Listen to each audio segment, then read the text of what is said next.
On behalf of the Centre for Rural Regional Law and Justice at Deakin University, which is based at the Waterfront campus, I welcome you to our seminar, VCAT Roles and Responsibilities. Now, my name's Maureen O'Keefe, and I'll be your facilitator today through the session.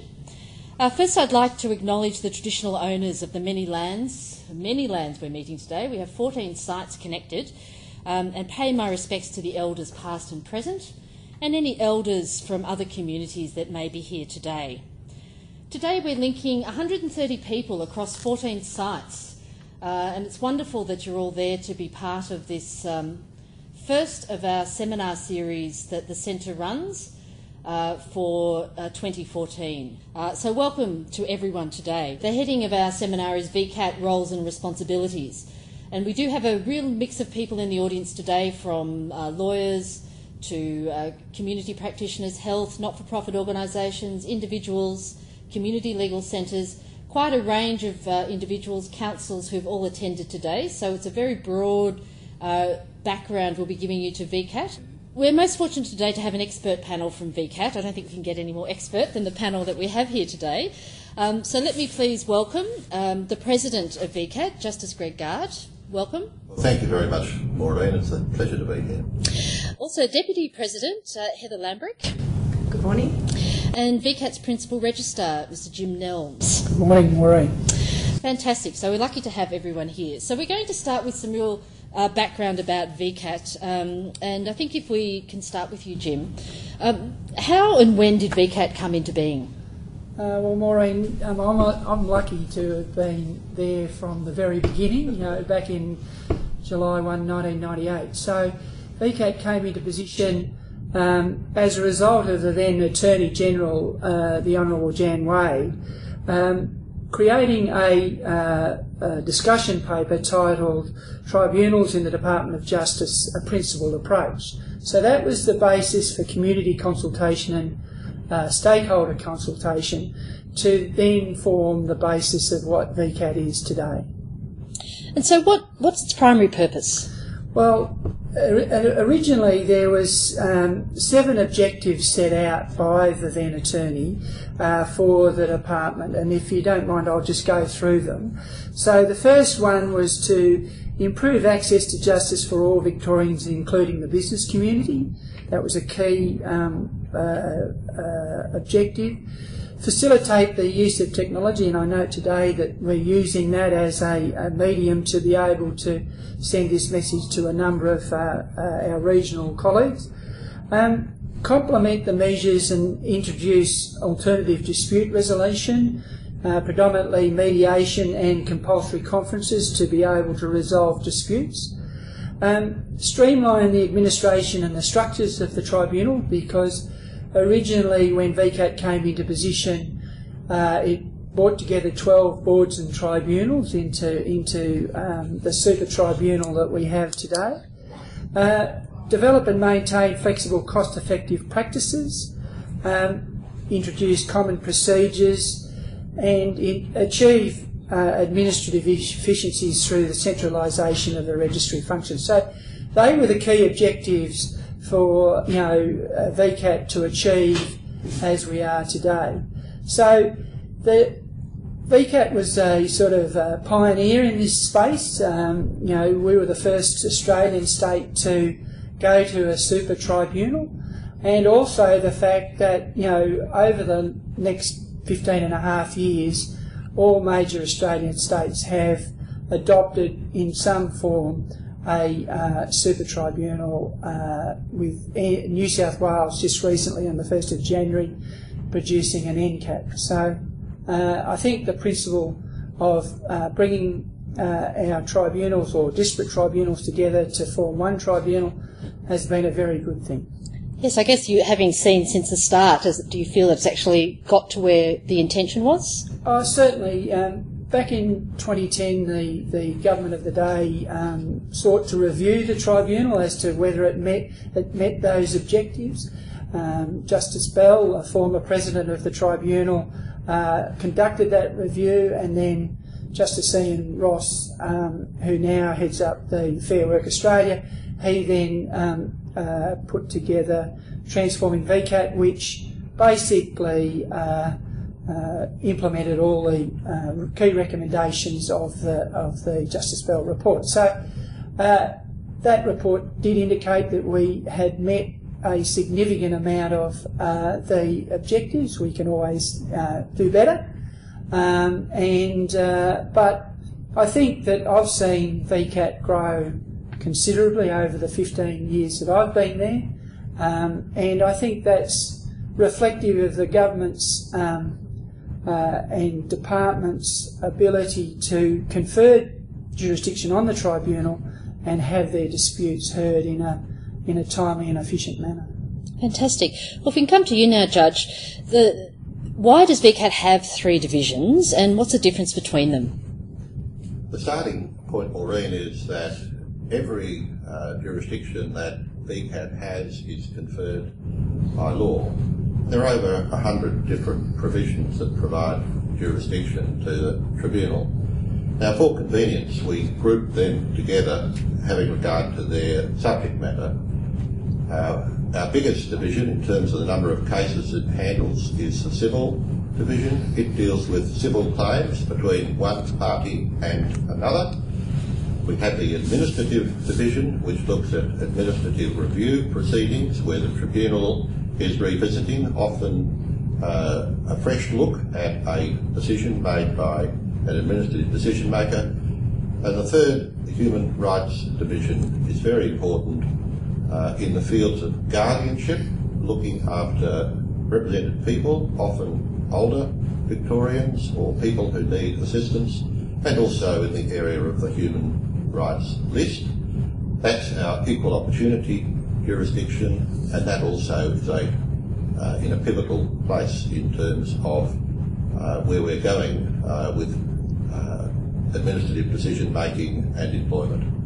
It's a very broad number of things that you have to look at there. I did have a look through your annual report, and just over 90,000 cases last year, almost 2/3 of them on the residential tenancies list. So that's a large number. What are some of the common disputes relating to residential tenancies? The residential tenancies list is the list with the greatest turnover in the tribunal, as you have referred to. You can break down the disputes really into 3 categories. You've got lessors who are seeking recovery of rental, or if rental hasn't been paid for some time, seeking the eviction of the tenant. That's about 1/3 of the cases. You've then got tenants who are taking proceedings in relation to bonds, seeking to recover bonds at the end of tenancies. That's about another 1/3 of the disputes in the residential tenancies list. The final 1/3 is really everything else, all the other issues that can arise between landlord and tenants. It's notable in this list that approximately 10% of all residential tenancies in Victoria come to the tribunal each year for resolution of some issue. So it's a massive number. 1 in every 10 residential tenancies looked at by the tribunal, and this is a growth area. We're getting more and more residential tenancies. As a result, the tribunal is dealing with more residential tenancy disputes. It's an interesting reflection, I guess, on home ownership, and that there are more people in the rental sector. Maybe a discussion for another day. So, how many disputes of all of these would come from a regional area? A significant number. Looking at all of the people we have participating in this conversation, I think we sit in every location that we have represented today. Quite apart from suburban and regional areas, we also, in another list, the guardianship list, go to hospitals. We prefer to go to the place where the represented person resides. It may be an aged care facility, so we will go away from courts, away from formal places, and conduct hearings in location. We do aim to be, and we are, the People's Tribunal. Over 80% of our people are not represented. So that's an enormous number. So we're quite flexible. We will go anywhere that meets the purpose, and we don't need formal surroundings. That's fantastic. So, Heather, what kind of background do the people have who hear and decide on the cases? Are they judges, lay people? Who makes these decisions? I think one of the great advantages of VCAT is that we attempt to assign the type of person hearing the matter to the matter in front of us. So that although there are a lot of lawyers, without any doubt, within VCAT, and certainly our president, the vice presidents, and a large number of the members are lawyers, but we also do have planners hearing planning cases. In disciplinary proceedings, we have members of the profession as part of a panel, or in some instances conducting alternative dispute resolution. And so what it means is that people can be fairly well assured that the person hearing the case has the specific expertise that's required, and I think that's one of VCAT's really strong characteristics. Well, we should look at really what it means to take a matter to VCAT. You often hear people saying, well, we're going to go to VCAT, or you hear the lawyers on the radio saying you should take that to VCAT. So what does it really mean? You know, what do you need to consider in deciding whether a matter should go to VCAT or not? I will try and do myself out of a job here by saying you should consider whether there's anything that you can do to prevent it coming to VCAT in the first place. I think that, you know, by watching a lot of television shows, we gain this feeling that you have to go to court to resolve everything. VCAT's strength is in dispute resolution, and we spend a lot of time in alternative dispute resolution, but I say that parties should be looking to resolving disputes beforehand. The old days where you didn't talk to the other side are gone, and that the time has come now to settle your disputes before coming. You've got something to lose by coming to the tribunal, even though we consider ourselves to be a user-friendly tribunal that people can come to. There's nobody who wants to be there but me. I'm the only person in the hearing room who wants to be there. People don't want to be there, they'd rather spend their time somewhere else. So I say you do everything you possibly can before coming to the tribunal. It's only when you know you can't resolve the matter, or you think you can't resolve the matter, that's your starting point to say, okay, let's look at the legislation. What are our rights? What do we hope to achieve by coming to VCAT? And so, let's say you do get to that point, you have been able to resolve the decision. What's the steps? How do you actually bring something to VCAT? There are application forms that guide people through the process. You do need to know that VCAT can actually hear the case, and the website is often a very good starting point in terms of knowing whether it is a dispute that can be resolved. One of the complications that people have, I think, in coming to the tribunal is that they think that VCAT can answer every question. We can't. We're what they call a creature of statute, which means that we can only do what we're given the power to do. So people actually do need to be on top of the legislative provisions that surround their dispute to make sure that we've got the power to assist. The website will guide to some extent, and certainly when you get to the point of filling out an application, the application forms are very much designed to guide you through the process, and we have guides that go alongside the application form to give a few hints and tips along the way. Because we're such a vast jurisdiction in some ways, every list has got different guiding principles to assist people in making their applications. They vary very much across the lists, but essentially the key points are if you know the legislative provision that your dispute is based on, you kicked off in the right direction.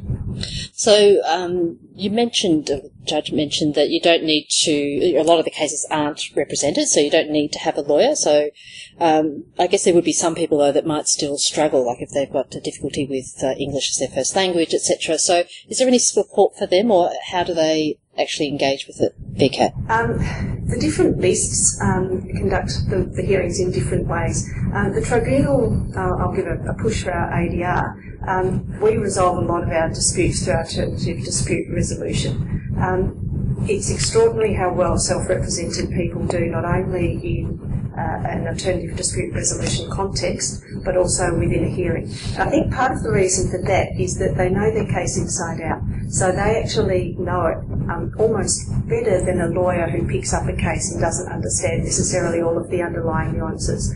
So where we consider that a self-represented person might be at a disadvantage, often they're not, because they know their case so well, they know what the key features are. And the tribunal members are, I think, quite expert at extracting the key points. from self-represented litigants. But we, of course, use interpreters. We allow people to have the assistance of a friend or another person who will give them comfort and support in guardianship. People have often got advocates alongside them, social workers or other people to assist them along the way. But the tribunal members are all expert in dealing with self-represented litigants. We expect to see self-represented litigants, and we cater. There's no strict rule. This is what we'll do because, of course, every case will vary according to the specific needs. We've got hearing loops, we've got all sorts of things to assist people to get their message across, and that's really what we want them to be doing. So let's think about now a hearing. So as you said, a lot of people have seen courtroom dramas on telly. We've all seen Judge Judy from time to time. Is that what it's like? You know, if you've never been there before, is it similar to a court case? My happiest moment was when there was a mother, a self-represented litigant, and her little kiddies were up the back. And as we finished the case, the little kiddie walking out the door said, "She wasn't at all like Judge Judy." And I could have jumped down and kissed the child. I didn't. But no, it's really important in understanding VCAT to understand the two different methods of dispute resolution. There's the formal hearing that does look at varies all the way from an informal chat, sometimes in some cases guardianship particularly, where parties are really just wanting to talk about the interests of a represented person. It's very conversational. It will often be a round table discussion rather than a bench. Moving to more formal matters where there's definitely a definite bench with the member sitting up and talking down to parties or across to parties, it becomes more formal as the nature of the proceeding becomes more formal. So a self-represented litigant with a single issue type of dispute, it will be as informal as we can make it to fully engage with that person. If we're talking a multi-million-dollar dispute involving corporations, it will look much more like a formal court hearing that you see in the court. So it varies quite a lot from hearing. But a large proportion of the tribunal's work is also alternative dispute resolution. So we have a range of mediations, which are facilitated discussions between the parties to enable them to reach their own resolution, or what we call compulsory conferences, which are once again facilitated discussions, but with the member taking a much more active, proactive role, actually from time to time offering an opinion as to where the matter should be or could be headed, so a much more interventionist kind of approach. I think the difference, the main difference overall, is that the member tends to be, within all VCAT proceedings, much more inquisitorial than perhaps the court system generally is. So it's almost like you're a bit of a circuit breaker in many ways if you've Absolutely. had this thing going round and round and round and you're trying to get people focused on a solution. Absolutely. Yeah. And So the members really are very experienced in their field. So our planning members, for example, typically have a career in local government. They've seen the private planning profession in the large majority of cases, and they're chosen for their expertise in the field. So what they do is they ask, well, what's the best form of hearing for the particular case? And therefore it varies from the informal, as Heather has been describing, to the more formal. But that's one of the beauties of VCAT, that you can identify the process that you actually need to do the job. And it will be flexible. And there are different types of hearings. You've got compulsory conferences, you've got mediation within an endeavour to resolve the dispute. And then you've got the final hearing process where if alternative dispute resolution does not work, the tribunal will resolve the matter. And the other thing I just perhaps should add to what Heather said is timeliness is really a critical VCAT component. So when we talk about the numbers that we were talking about earlier, we should bear in mind that residential tenancy disputes are usually resolved in about 4 weeks or so. Now that's really quick for 50 to 60,000 applications. The large majority of VCAT disputes, well over 90%, are resolved in 6 months. So again, that's a pretty telling figure. So the process is quick, it's efficient, it's hopefully accessible, and the website's really a goldmine of information. All the application forms are on the website. A lot of guidance on the website. There are frequently asked questions on the website, which have been determined because we know they're the questions that people most commonly ask. So from the point of view of people in the region, you will see a lot of answers on the website which will assist you. That's great. We'll send that link around to anyone who may not have actually seen it before, to everyone who's registered today. Costs. Now, courts can be costly, but what's the situation with VCAT? Are there lots of fees to be paid? The starting point at VCAT is that it's a no-costs jurisdiction, so that parties bear their own costs. So that's the starting point when you come to VCAT.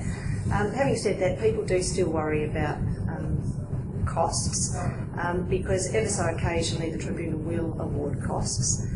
The Tribunal will award costs depending on the way a party is conducting the proceedings. If a party has done something to disadvantage another party, then yes, they may face a costs order.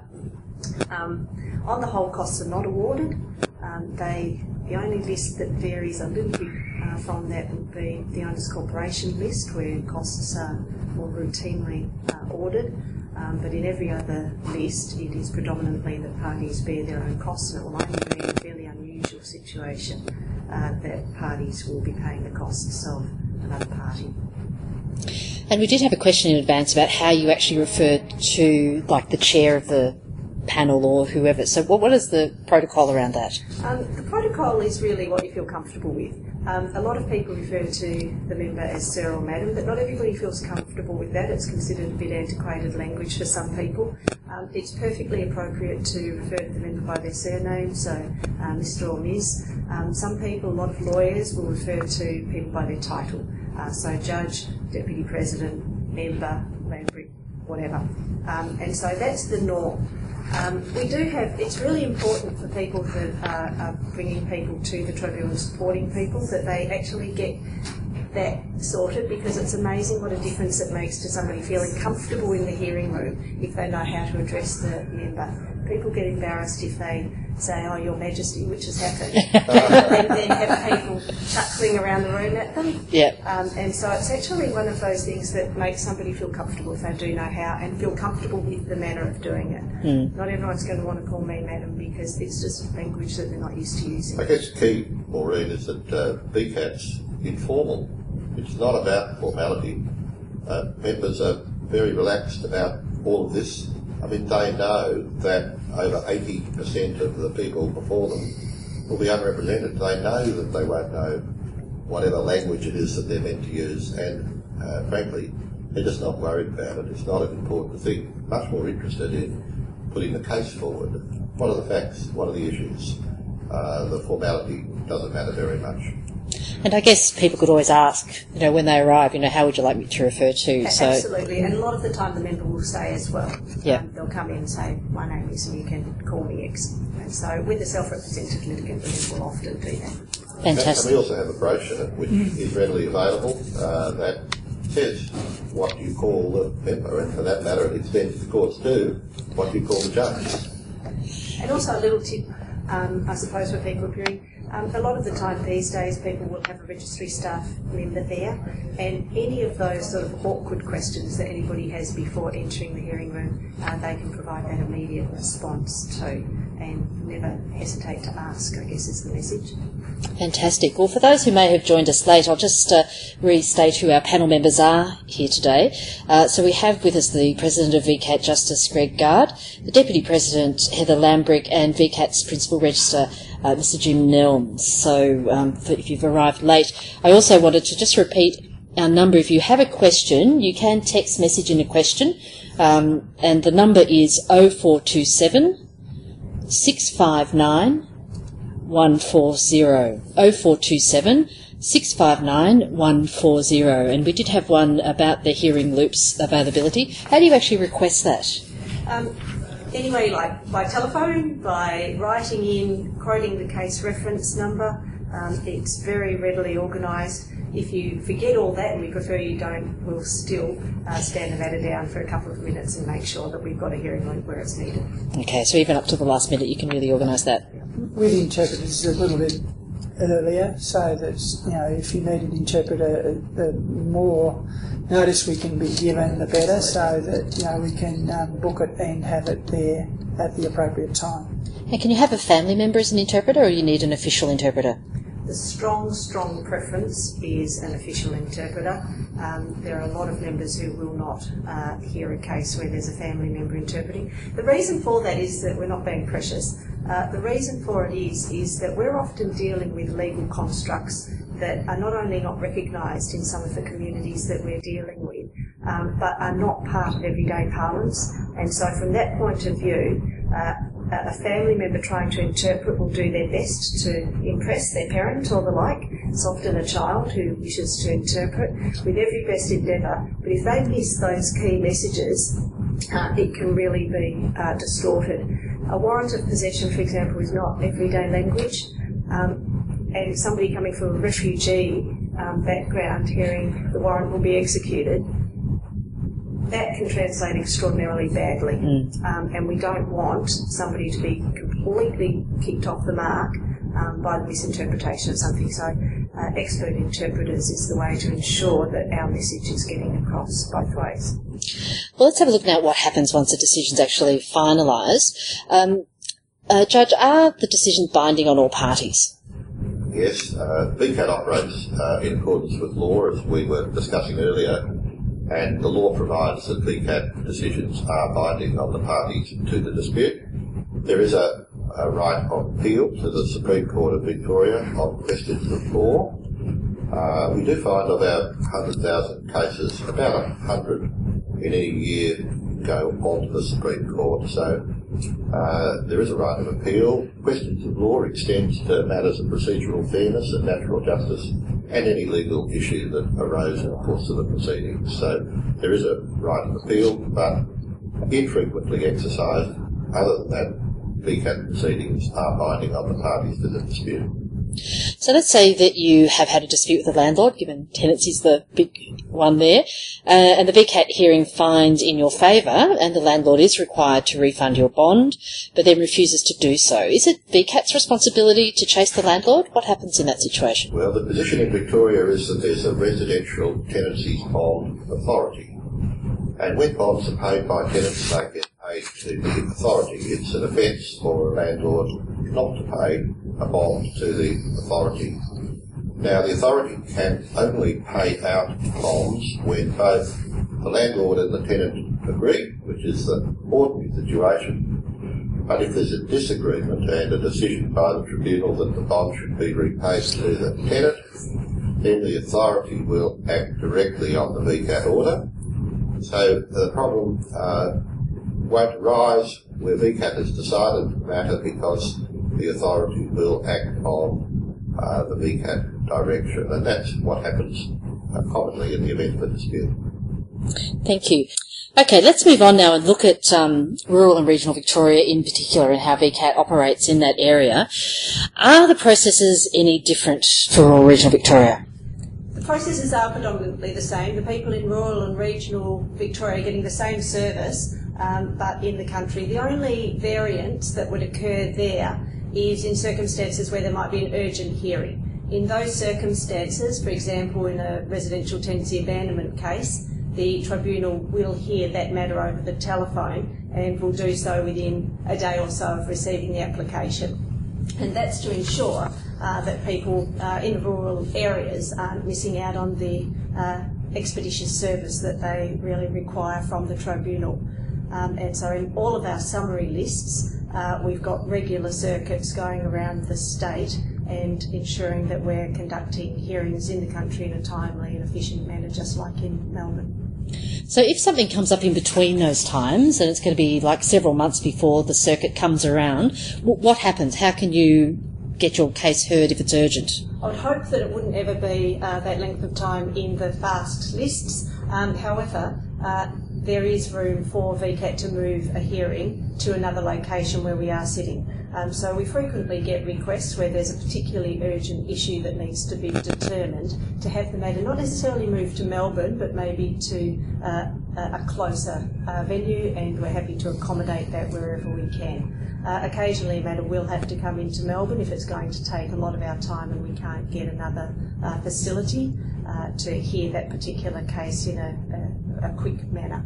We are using predominantly in the country magistrates' courts, and so in those circumstances we have to fit in a little bit with the magistrates' court hearing times, but from time to time we've been able to book a hearing room to deal with a longish matter even in between our circuit times.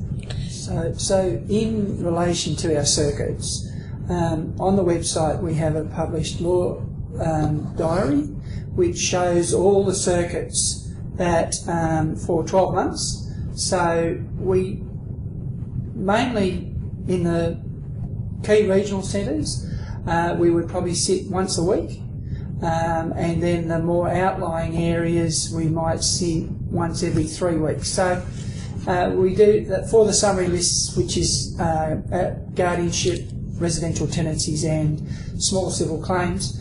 We're moving through the regional Victoria on a regular basis, and there all the dates are set out for 12 months in advance on our website. And what's considered a key regional site? Well, the key regional sites are Bendigo, Ballarat, Geelong, Albury, Wodonga, Mildura, those key round to Latrobe Valley. So that's that first step out, and then the satellites coming from, say, a Bendigo to Echuca or to Swan Hill, sort of every based on demand as well. Because you do have... And if a matter's urgent, then the party should highlight that. So there is a process where, for an urgent matter, to bring that to the attention of the registry, and if a matter requires special arrangements because of its urgency, then they'll be put in hand. So how is urgency decided? Because what is urgent to an individual, you might not think is necessarily urgent when you see everything else you've got to hear. So how is urgency decided? Once again, a lot of these applications are looked at first instance by very experienced registry staff, but then they're taken to a member in chambers, and the member in chambers will look to the case. They'll know the type of matter that it is, and have got vast experience in separating out those matters which are urgent to the parties because the parties simply want to have them heard as quickly as possible, and those that are actually urgent and there will be repercussions if the matter's not dealt with urgently. It's really important when asking for a matter to be given priority, therefore, to specify the reasons why it has particular urgency. So anybody requesting an earlier hearing or a venue change needs to specify in their correspondence to the tribunal why it is they're seeking that, so that the member having a look at it is fully equipped to deal with that request. And on top of that, I think the figures we mentioned earlier are significant, that 50,000 matters get dealt with in around 4 weeks, which is pretty quick, and above 90% within 6 months. So processes are quick, and that's the way we aim to keep them. Well, just referring to those registry staff, so you've got offices in Ballarat, Bendigo, Geelong, Mildura, Morwell, Wangaratta and Warrnambool. Jim, can you tell us a little bit more about their actual role? Can they make decisions? What is their role? Certainly, Maureen. The tribunal recognised the need to have a presence in these key regional areas, but not just for that particular city or whatever. It was to also provide a broader approach to the region. So they're predominantly there to assist parties in appearing before the tribunal, to also assist when members visit those venues. But because the principal registrar through the legislation has a requirement to assist parties to make their application. So this is an extension of that, and they do help parties in formulating their application. They do help parties in trying to list matters. So are they ready to go in a regional area, say in Ballarat? So they'll perhaps ring the parties and say, can we get it on? So they don't actually make decisions in terms of the adjudication process, but they do assist parties throughout the region. And for instance, if there's an outpost, so from Bendigo to Echuca, they will go up on the day that the Echuca sittings are occurring and provide bench clerk assistance to the member, and also take the parties when they arrive and sort of show them through those sorts of processes. And so can they actually offer advice though? Like if you came and said, look, I'm not sure if I should take this to VCAT or not, is it, going to be successful based on everything you've heard in the past? I'm sure they must get those kind of inquiries. Can they actually comment on those? Well, not really. I mean, the last thing I want as a principal registrar is for somebody to tell a member to come back and say, your staff indicated that I had a very good opportunity to win my case, and I filled it out exactly how they said I should, and I've actually not got the order that I wanted. So we try to assist in the areas, but not actually give a view as to whether it would be successful or not. So it's important to assist the parties, to indicate that they have got all the resources available to them, whether it be interpreters or the likes, that they've got all the paperwork that they should have to be able to put before the member to be able to make it or to try and resolve the dispute. We're going to come to guardianship matters next, but we have got a couple of questions coming through. One was just if we could repeat the information about the hearing loops. I think that might have got missed when we had the little issue there. So if you want it in Swan Hill or in other areas, what's the process for requesting that? Please, as soon as you know that a hearing loop is required, write to the tribunal or contact the tribunal and let us know. It's our aim for somebody will always have a hearing loop available. Sitting in the courts, as Jim was saying before, we normally would have access, but if we know in advance, even if the court doesn't have that type of facility, we do have mobile units that can be brought up if we know in advance. If the worst comes to the worst, never hesitate to nevertheless let the member know that there's a problem. Members are pretty robust in hearing cases, and we want to be heard. We don't want to not be heard, and we want everybody to feel comfortable. So members will even leave the bench sometimes and come down and sit at the bar table to speak with people if there are difficulties. Some people find even the hearing loop equipment uncomfortable, and we tend to be as user-friendly as we can possibly be to ensure that people can hear the proceedings. But please let us know as soon as you possibly can if somebody requires a hearing loop, and we will accommodate that request. And we do rearrange the hearing room layout if there's a problem. So the moment the problem is detected, the member may change location, may change the arrangement of the parties, and ensure that the people present are able to understand and follow what's occurring. I think it also is important that if you need technology, whatever, be it a hearing loop or whether it's to play a DVD or something like that, that it is important to let the registry know, but also if you're in a regional area and in one of the where we have staff, to ask them, and they're very good at making sure that all those that important technology is in the room, so that when the member comes to hear the case, it's very seamless. So, if we can know well in advance, we can check with the magistrates court. If they don't have it, we can ask the member to take it up. And so, we're trying to assist the parties in every way we possibly can.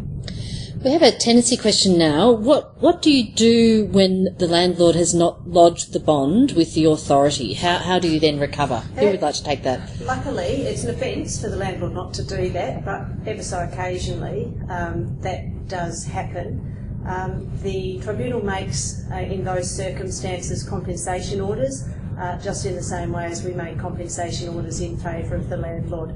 Those orders are enforceable against the landlord, and generally speaking, what we find anecdotally is that most of those don't need to go through the Sheriff's Office to be enforced. Generally speaking, the landlord will pay once the order for compensation is made, because of course the landlord has a fairly obvious asset if the tenant was going to take that any further. Over the last 15 years, that situation has improved dramatically. The starting point many years ago was that a lot of tenants were having to take action against landlords. They've realised there's been a couple of prosecutions and the like, and they've now realised that the bond authority's there for a reason. And we have another question from Michelle in Churchill. What's the process if you're having a problem getting a date for regional abandonment case? You shouldn't have a problem getting a date for a regional abandonment case. Immediately contact the registry. We've got a statutory obligation in abandonment cases to ensure that they're heard in a timely way, and it is always our intention to have them heard in a timely way. As I say, they will be dealt with over the telephone. Normally the party would attend at their regional court, and the tribunal member will speak via the telephone to the parties in an abandonment case. But immediately, if you haven't got a date straight away, and I hope you're all checking VCAT online, one of the difficulties with abandonment is that people forget to check their VCAT online and don't realise that they've been allocated a date as quickly as they have, and so then they seek a review. If you've applied for abandonment and you haven't got a date within a day or so, please contact us to get your date, and it will be a telephone hearing if we're not sitting very shortly in the region. Hope that answers your question, Michelle. And we just have had a note back from our Swan Hill people saying they've been advised that there's no hearing loop available. So that'll be something maybe you can follow up locally. If that's the case, well, if we know in advance the member can bring portable equipment, which really consists of a small kind of box, and it's got the headphones attached to it. Not everybody finds that particularly comfortable, and it has a huge problem sometimes with feedback. And so it needs to be handled properly, but some people do find it uncomfortable. In those circumstances, the member will often be prepared to come down and speak directly with the person. So there's all different ways to solve these problems. If we know the problem exists, if we don't know, we can't do anything, but if we know the problem exists, we'll do everything in our power to ensure that the party is able to hear everything that's being said. Can I say, Maureen, thank you to Swan Hill. You've got the right people present to correct the problem. Fantastic. We've got right to the top here, Swan Hill, so I'm sure that we'll get addressed when they go back to the office. We've got about half an hour to go, and we do want to talk about guardianship matters and a little bit about planning as well, because there were some questions that came up in advance. So we've got a bit of background noise here in Melbourne, so I hope that's not disturbing you too much. I think another group's just leaving the building. So let's get on to guardianship. What is the role of VCAT in relation to guardianship?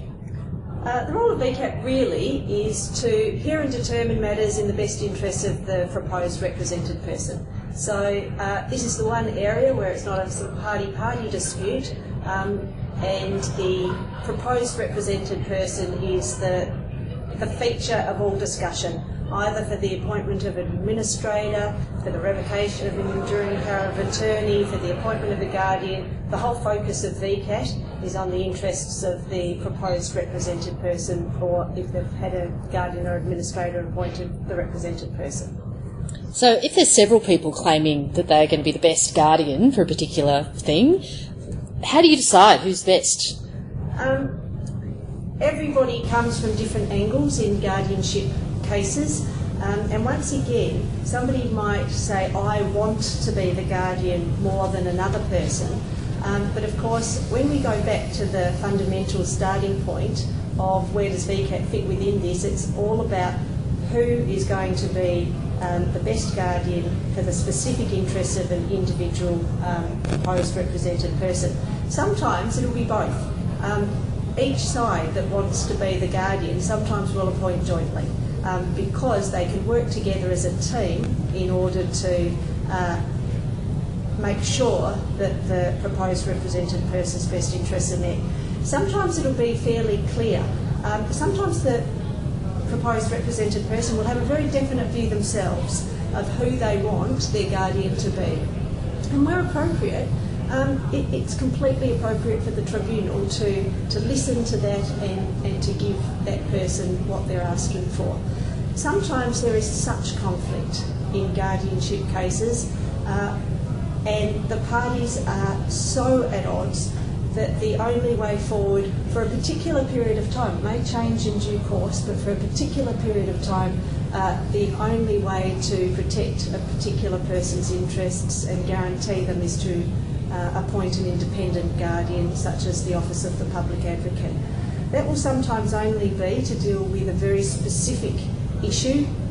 You might, for example, have a situation where an elderly person is no longer able to cope at home, and one daughter wants to come in on a day-to-day basis to look after mum and be the guardian, and another says mum's well beyond that and needs to have an independent guardian appointed, or I need to be the guardian to move her into accommodation.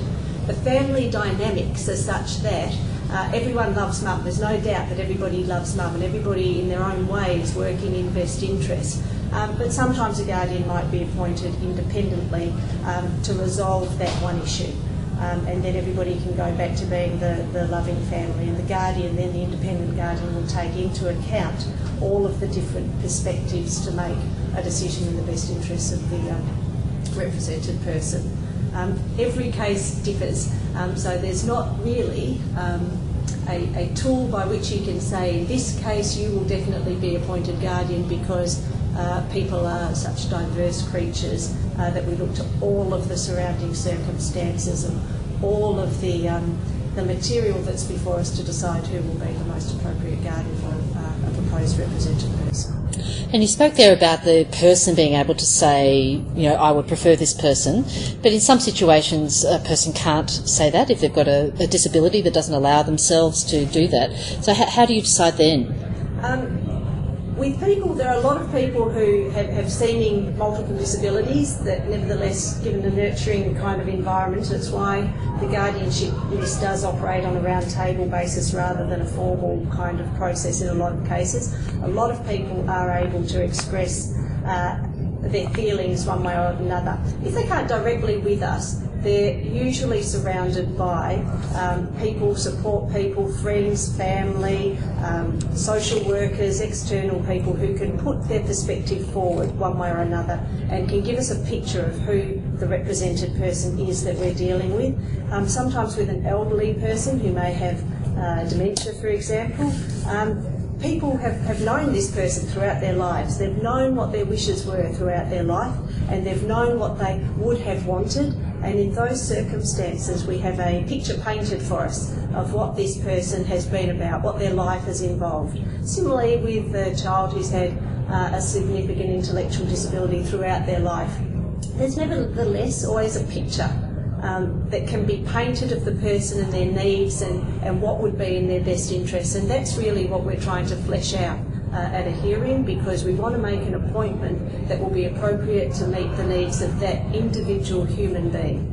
And it's really important that we do get that picture, and it can be painted in a number of different ways. I think, Maureen, that the tribunal could also ask the public advocate to provide a report to the tribunal to be able to get that picture that Heather is talking about. So there is a number of avenues and ways that the tribunal can inform itself to be able to get that information so that the best possible decision is made.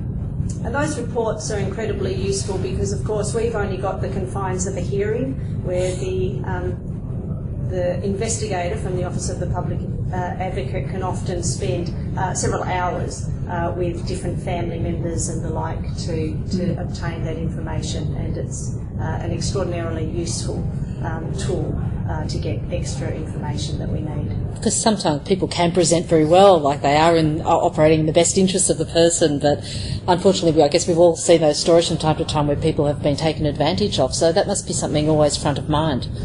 It is something always front of mind. Guardianship is an interesting list. You see the ups and the downs. You see people up here and you say, isn't the human race fabulous? People who are helping, supporting, nurturing, and the very next case you'll see it plummet to people exploitative and appalling. And so, yes, I suppose we're always on the lookout because we're always looking for the best interest, and we're always on the lookout to make sure that we're checking and double checking and quadruple checking where somebody's at.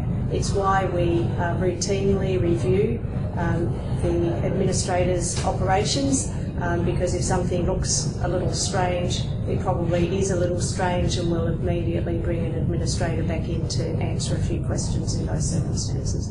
We've got a couple of questions that came in advance on this particular topic. Under the law, an administrator can redirect all mail of a person. Is there any obligation on the trustee to consult with the client about what mail should or shouldn't be redirected or opened?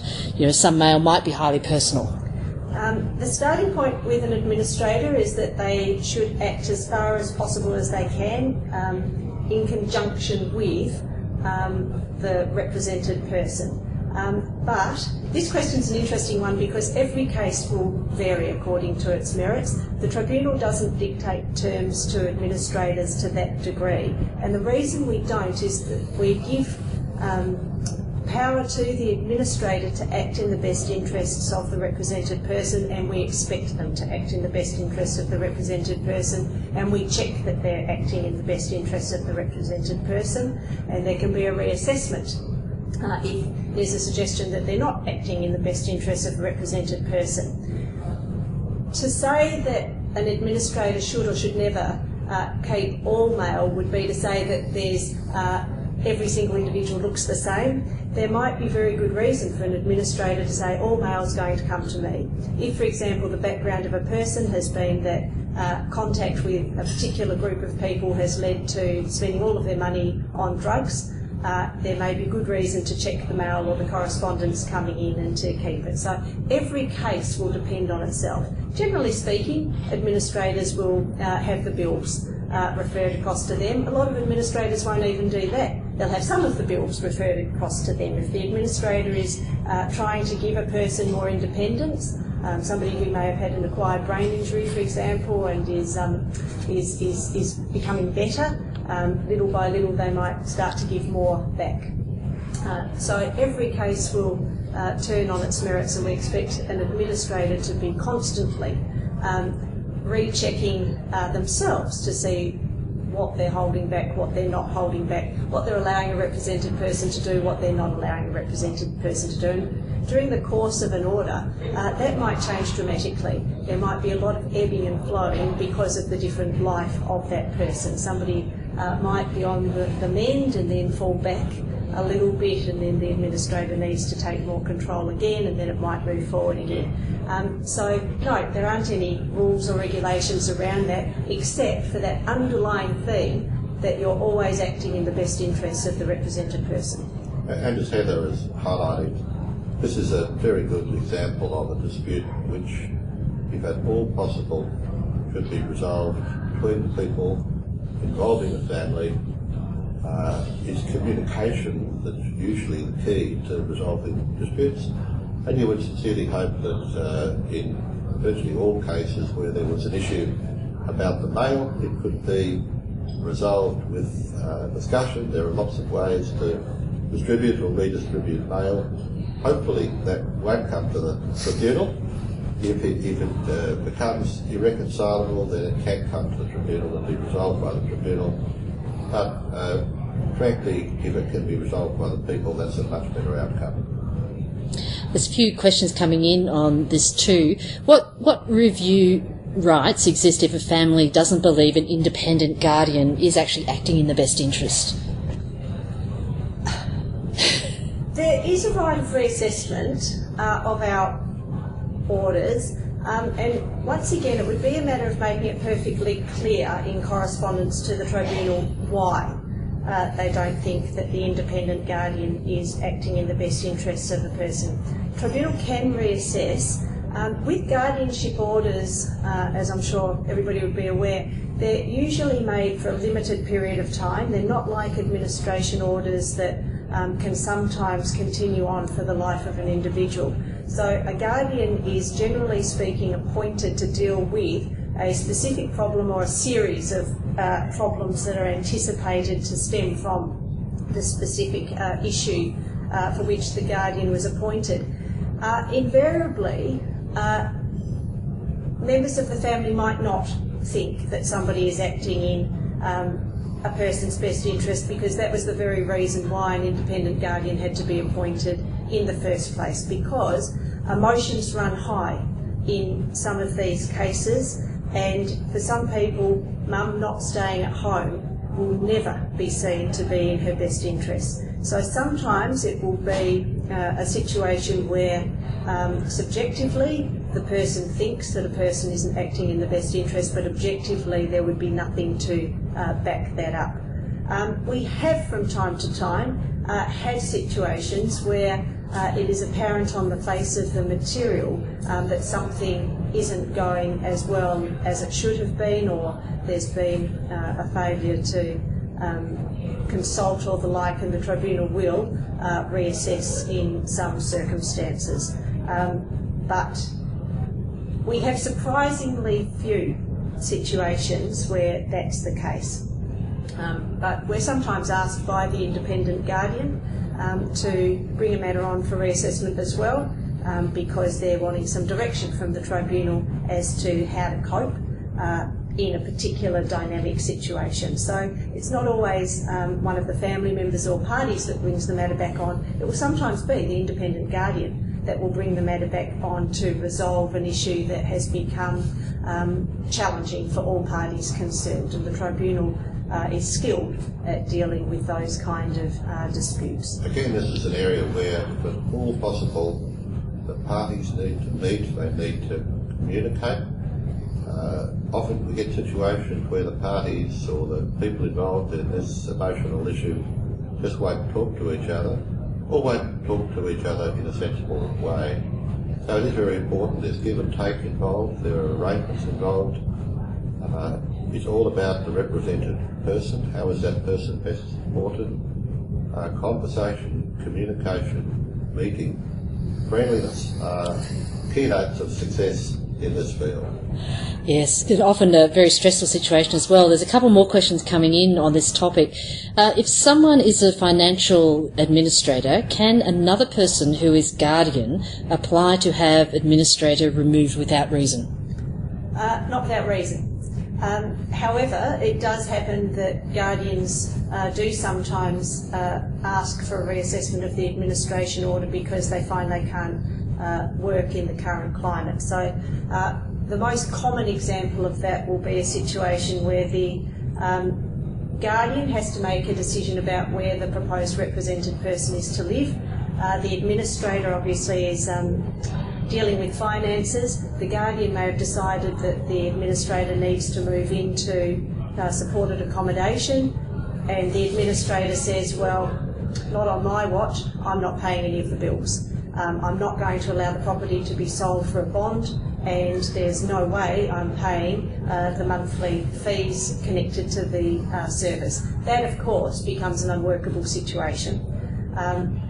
With a guardian and administrator at loggerheads, the best interests of the represented person are not being met. So in those circumstances, yes, it's not unheard of that there will be a reassessment by the tribunal, and the tribunal will hear all of the material and make a determination after hearing all of the parties. Once again, as Justice Gard's been saying, it should never come to that. It should never come to that, because if the administrator understands that the role of the guardian is quite distinct from their role, they should be able to work cooperatively with the guardian. Should, though, if everybody did what they should, we'd be out of a living. And tensions and emotions do run high in these type of areas. There's no doubt about it. And it's not that people don't think they're doing the right thing. It just becomes impossible where those high family emotions are involved sometimes to get out of that rut. That's what we're here for. There's a bit of a theoretical question here. Isn't deciding on basis of best interest problematic in itself? Should we be focused on values, for example, what the person actually wants? Absolutely. We do want to look to what a proposed represented person wants. It's a great philosophical debate that we could have for hours, I think. What does best interest mean to me? What does best interest mean to another person? We have to be very conscious of different cultural values. We have to be very mindful of the fact that for some cultures in our community, the whole concept of guardianship and administration is absolutely abhorrent. This whole notion that anybody but the family should be looking after an elder or looking after somebody with a disability is abhorrent in the extreme. So there are very different considerations that do need to be brought to the table when considering best interests. I'm not sure that this is the place where we could discuss that just because of the intricacies and the depth of the conversation that you need to have. But it is something that we are conscious of, and quite a bit of the professional development around guardianship and members is cultural awareness, is awareness of the different things that need to be brought to bear when determining best interest for a person with a disability. And just picking up on this issue, the Tribunal must work in accordance with the provisions of the Guardianship Act. So that provides the legal framework and the structure by which these disputes are determined. The Act specifies that the best interests of the represented person are of paramount consideration, and the Act also specifies that the views and wishes of the represented person, to the extent possible, are to be taken into consideration. So both of those concepts are embraced by the framework in which the Tribunal operates. The Tribunal can't operate externally to that framework which comes from the Parliament. And on that, the spirit of the legislation also talks about making of least restrictive orders, so they take into consideration all those aspects that Justice Gardis said, that the member has to deal with. Questions are pouring in now, so I guess as we get closer to time, and a couple, I guess, that are related. One from Wangaratta: when does guardianship take over from parents? Is one question, and I guess kind of related to that, I suppose, is how necessary is it for people with disabilities to have a guardian once they're over the age of 18? I think there's a myth in the general community that once somebody turns 18, if they've got an intellectual disability or any other disability, that they need to have a guardian appointed immediately. Jim alluded to the fact that the legislation requires us to take into consideration the least restrictive option, and the least restrictive is not to have a guardianship order and administration order. If there is a situation that is working well with parents and there are mechanisms set up by parents, which often there are, there may be no need for an administration order at all. There will rarely be a need for a guardianship order just because somebody's come of age. There will be very rarely a situation where that will be the case. But administration becomes trickier because some of the external organisations demand of people that they sign forms or the like. We're getting to the stage, I think, of educating the community a little bit more broadly that it doesn't necessarily mean because somebody's turned 18 that an administrator needs to be appointed. If there is a functioning unit that is meeting all of the demands of a proposed represented person, then the least restrictive option will not always be the appointment by VCAT of a guardian or an administrator. But I understand the reality faced by people in the community when the bank manager refuses a parent to be able to sign off. And it's an education program still to be continued. I pick up on that point, Maureen. It's an interesting aside, but the tribunal orders go out on, normal paper, and a lot of the banks and the financial institutions would not recognise that. So the tribunal introduced parchment paper, which looked a little bit more better, and voila, the financial institutions thought that was right and therefore would accept the order of the tribunal. So, it's interesting that the perceptions of outside institutions have on the orders of VCAT. It is interesting. We've got about 10 minutes to go, so we may not get through all the questions, but I'll get through as many as we can.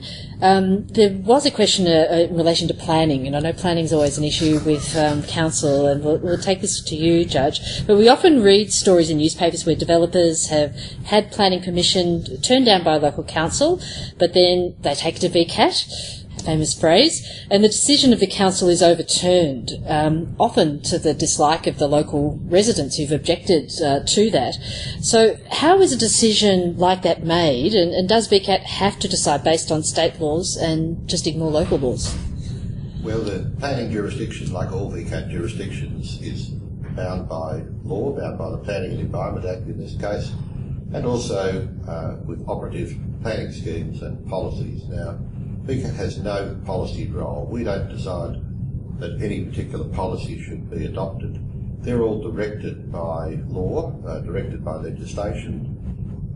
Planning schemes are fundamentally in the control of the local councils, and all of the groups represented today will have planning schemes for their areas under the control of the council. Now, when the matter comes to VCAT, it looks at the planning scheme, it looks at what it says is appropriate for this land, it looks at the policies that are directed and taken into consideration. A view is, in any controversial case, almost always undertaken, and then the planning member makes a decision, or members make decisions as to what is appropriate in those circumstances. So that's the process, but it's important that the member is bound by all the policies, has no choice as to what policies are to be applied. They are directed, and the member is required to be, of course, responsive to those policies. That's what occurs. So if, for example, a local community has a strong view about whether land should or should not be used for a particular purpose, the appropriate course is to address it in the planning scheme. The local council can at any time institute an amendment to the planning scheme. So that's the way planning works in Victoria. It's a myth that the VCAT members at large in terms of what can be done. In fact, the VCAT member has to take both state and local policies into consideration as part of the decision-making process and listen to all the parties concerned. So it's much more complex than it sometimes appears. We'll just go through a few of these other questions. Civil claims, why go to VCAT and not the Magistrates' Court? Well, the answer to that is VCAT has been given various jurisdictions by Parliament to decide, and it's much quicker and it's much cheaper. So those times for hearing that I mentioned earlier are important. VCAT offers the opportunity of a quick resolution of a dispute. VCAT has responsibility for the Australian consumer law. That's really important when we talk about consumer complaints. Again, look at the website. It will help you as to where you should go. But the reason why VCAT was established in the first place was outlined by Jim. It's the People's Tribunal. It's about quick resolution. You can represent yourself, and it's therefore much cheaper. The next question is, when is a response required? Is there a time limit to file a response? That needs to be contextualised a little bit to the list. If it was the civil claims list at the moment, in terms of it will normally, the tribunal gives directions to parties in cases where they need to put their materials before the tribunal, before the actual hearing. and there's a timetable that's set out in the framework of the orders. And that's a universal approach across most of the lists. With some of the cases, in, for example, residential tenancies, guardianship, small civil claims, parties frequently bring their material to the tribunal in response, and it's dealt with there and then. And there aren't orders made for the filing of all of the documents because the parties are answering really an allegation that's been made against them. So need a bit more information to be able to give a worthy answer to that question. And the other comment I would make is don't be worried about it because you'll be told. You can always look it up on the web, look at what's required, and you'll get correspondence from the tribunal that will tell you what you need to do. So you'll get notice of the hearing, of course, where and when that's going to be conducted. That will also give you guidance as to what you need to do. So don't be too worried about this because the procedures will advise you as to what's needed. I'll add another addition to that, and it's more likely in the summary lists, the residential tenancies, small civil claims, guardianship, that you won't get direction from the tribunal about what to file. But as a pointer, if you're going to be relying on material that might be controversial at the hearing, it is an extremely good idea to let the other party know in advance of the hearing to save the matter being adjourned. Just because of the swiftness of these types of hearings, there's often not time before the hearing for the tribunal to make directions to each party to file and serve documents. It's always expected that the applicant's material will be on file, but we frequently in those fast lists don't have any material from the respondent. If there's voluminous material, it's an extremely good idea to make sure that it's filed in advance. If the hearing is going to take longer than the normal time, let us know that as well, and to make sure that the other side does have a copy of that material. And the bottom line with a hearing where someone is appearing for themselves, to bring to the hearing the witnesses they want to call or rely on, to bring the documents on which they rely for the purposes of the hearing, and of course be ready to put their case to the tribunal. And if you do all that, then you're going to be well placed for the hearing. Just try and get two more last questions in before we wrap up. Can VCAT order compulsory conciliation in matters where family applies for reassessment? Because that's back onto the guardianship. Back on the guardianship, we do. The way in which a guardianship matter is conducted anyway tends to be that the hearing itself, the formal hearing, is often very conciliatory. It's often very conference-oriented. Having said that, yes, some guardianship matters are adjourned specifically for, tend to be more mediation than compulsory conference, and they work extremely well. Sometimes where there's challenging family dynamics that have gone back to childhood, a mediation is the way to flesh out some of those issues that are stopping there being frank and good discussion between the parties, putting in place some tools for communication just on the interests of the proposed represented person, and we have great success in being able to get through some of those tough family dynamics. We're never going to cure everything, but we can sometimes broker arrangements so that dealings about the represented person can be properly assisted. And yeah, I think we do quite well with that. And a final question, are all lists prepared to go into regional settings? There's an understanding from this person that some are reluctant to do so. Yeah, I'll say we don't sit in all lists in the country routinely, but we will consider requests. Sometimes, for example, in disciplinary proceedings, people might want a case to be heard rurally. We have some difficulties because we can't always get access to the courts to sit for a 5 or 10 day hearing in the country, but also we sometimes have difficulties with witnesses because although the party who is an applicant or respondent in some of these matters may wish to have the matter heard rurally, all of the witnesses and all of the lawyers, if lawyers are involved, might be based in Melbourne. And so there's a little bit of a weighing up as to whether it's actually going to be fairly conducted if that's the case. There are a number of considerations that are brought to bear. One of them is our access to appropriate facilities in the country. But if there is good reason for a matter to be listed in the country and we can deal with it in a timely manner, we will endeavour to do so. So never hesitate to at least make the request. Venue decisions are sometimes difficult because different parties can come from different locations. Witnesses have availability issues. Sometimes the particular site is very important, like in a planning dispute, where the planning member will almost always visit the venue.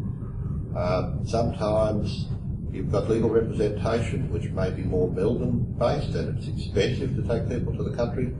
So all those factors have to be weighed up when a decision as to venue is made.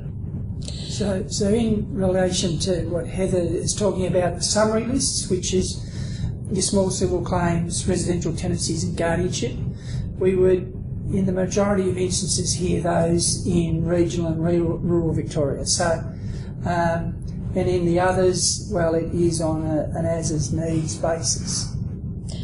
Well, thank you all so much for coming today. We do need to wrap up there because we lose some of our links shortly. I should mention, though, that we have made recordings of this event today. So for those of you who, fingers crossed it's all worked, we will be letting you know when that'll be available for download as a podcast. So you might have colleagues, or you might want to re-listen to some of the things. I know we did have some interference during part of that, and I do apologise for that, but hopefully with the recording we'll be able to listen to that again.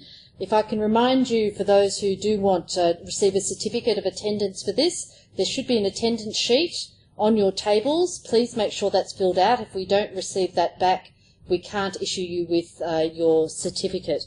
But I do thank everyone for participating today. I'll be also sending out a link so you can give us a very brief evaluation of this event and whether there'd be more of these types of events you would like us to organise. We do have other forums coming up throughout the year, so we hope that you will be able to participate in those. So on behalf of the Centre for Rural Regional Law and Justice, can I ask you to join me in thanking Justice Greg Gard, the President of VCAT, Deputy President Heather Lambrick, and VCAT's Principal Registrar Jim Nelms for joining us, Jim, today. And I know we can't hear your applause, but if you show your hands, we'll be able to see that you've actually enjoyed that there today. Thank you very much, everyone, and thanks so much for your time and coming on time and joining us today. Thanks again.